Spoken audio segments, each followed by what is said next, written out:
Little zombies. The zombie story you've been waiting for is finally here. It all begins on a stormy night. On the rooftop of a quiet high school.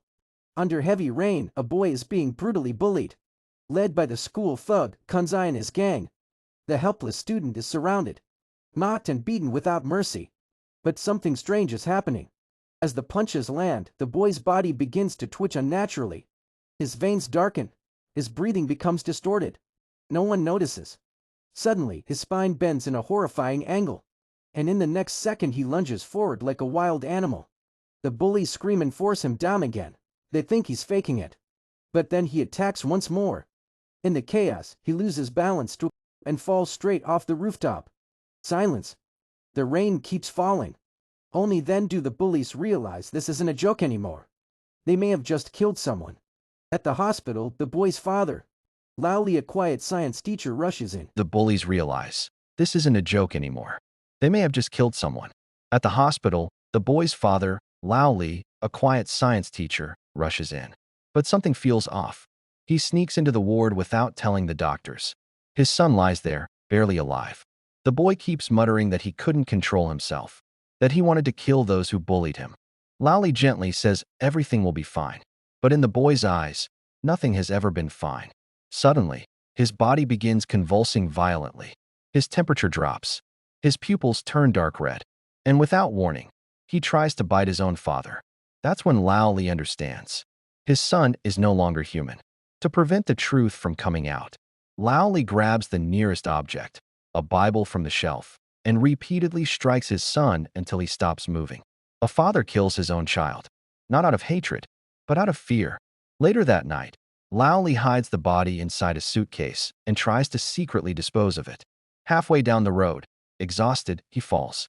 The suitcase opens slightly, and a pale hand slowly reaches out, grabbing his wrist. His son isn't completely dead. The mutation is still active. The next day, school life appears normal. Students laugh.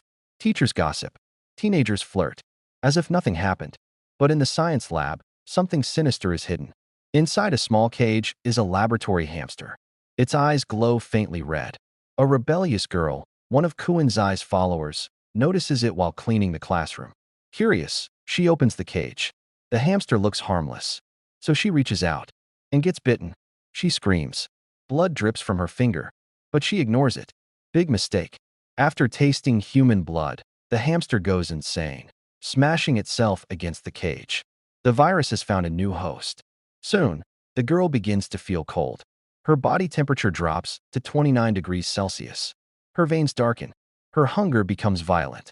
Lowly discovers her condition and secretly injects her with a sedative. He records everything with a hidden camera. Now it's clear. He has been researching this virus. Was his son the first experiment? Or was he trying to cure him? We don't know. But one thing is certain. The virus is spreading. In class, the infected girl collapses at the door. Her eyes turn blood red. Black fluid drips from her mouth. In her final moment of clarity, she whispers, "The science teacher did this." Then she loses control completely. Teachers assume it's hypothermia. They call an ambulance. But they have no idea. Inside the ambulance, the infection begins to mutate faster. Back at school, students are still busy with teenage drama. Qingshan secretly loves Wenzhua. Wenzhua confesses his feelings to another boy instead. Emotions clash. Hearts break. But none of it matters anymore. Because outside the cafeteria, chaos begins. The infected doctor suddenly attacks a student. One bite becomes two. Two become 10. 10 become a nightmare. Students start screaming. Windows shake violently. Outside, infected victims slam their bodies against the glass, begging for help, until they lose control and try to break in. Inside the cafeteria, no one understands what's happening. Then someone gets bitten, and everything collapses. The virus spreads unbelievably fast.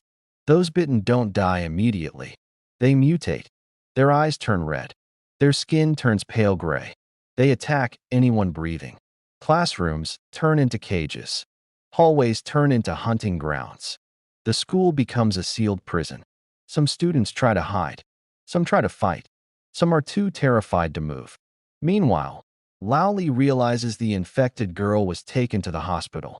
If she turns there, the entire city will fall. He rushes out, but police officers stop him. The principal had already tried to cover up the bullying incident involving his son. Now he wants to hide this too. But it's too late. The virus cannot be contained. In the cafeteria, panic reaches its peak. Students push each other. Some try to escape through windows. Others get dragged away screaming. Outside, the infected swarm like wild animals. One transmission becomes dozens. Dozens become hundreds. The apocalypse has begun. Inside this living hell, friendships are tested. Love confessions feel meaningless. Survival becomes the only goal. And at the center of everything stands Lowley, a grieving father, a scientist, a possible villain. Did he create this virus for revenge? Was he trying to cure his son's mutation? Or did he lose control of something far beyond human understanding? We still don't know. But one thing is certain. The school is no longer a place of learning. It's a battlefield. And in this nightmare, who will survive? If you enjoyed this zombie outbreak explanation, don't forget to like and subscribe for more thrilling stories. Because sometimes, the real monsters aren't the zombies. They're the secrets people try to hide.